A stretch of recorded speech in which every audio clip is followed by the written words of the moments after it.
You're listening to RIAcast, a podcast of the Southwest Florida Real Estate Investment Association. RIAcast brings together a variety of real estate entrepreneurs from all over the world to share tips and ideas. The core purpose of the Southwest Florida RIA is to help members become more profitable and successful through networking, education, and empowerment. Here are your hosts, Jeff Tamarello and Michael Lyons.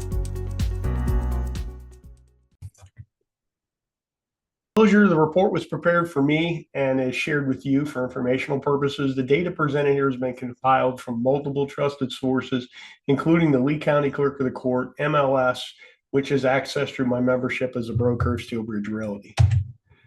This is the last cycle of foreclosures. For perspective, we show this definitely different times than what we're currently dealing with. This is since 2015. This is coming from that big bump to a normalization. The trend line shows where the trend has been going since then. Here since 2020, you had a lot of weird interference in 2020, government shutdowns a couple times. One was hurricane related, the other was pandemic related.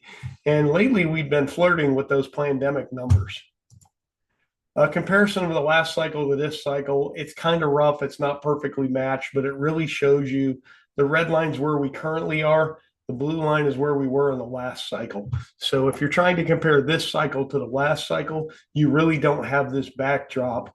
This huge amount of foreclosures is what created a negative feedback loop, which caused the whole market. And it was really, there's a difference between a correction and a crash as well. This is showing the pricing, Lee County average pricing, all property types from January of 01 till now. Kind of shows you how we're fluttering, and technically this is correction status. The linear trend line gives you an idea of where it should be in relation to all the data.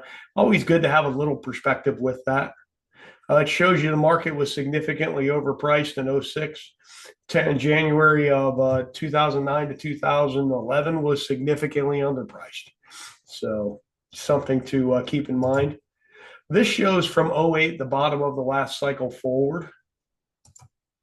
This shows the sales counts and the pricing on the same chart.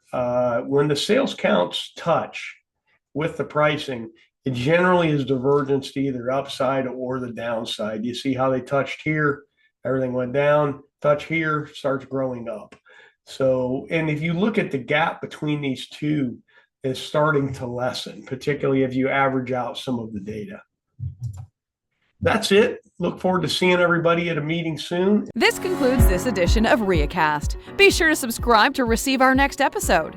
You can also subscribe at our website, www.swflreia.com. See you at a meeting soon. Please let us know if you have a suggestion for a future episode.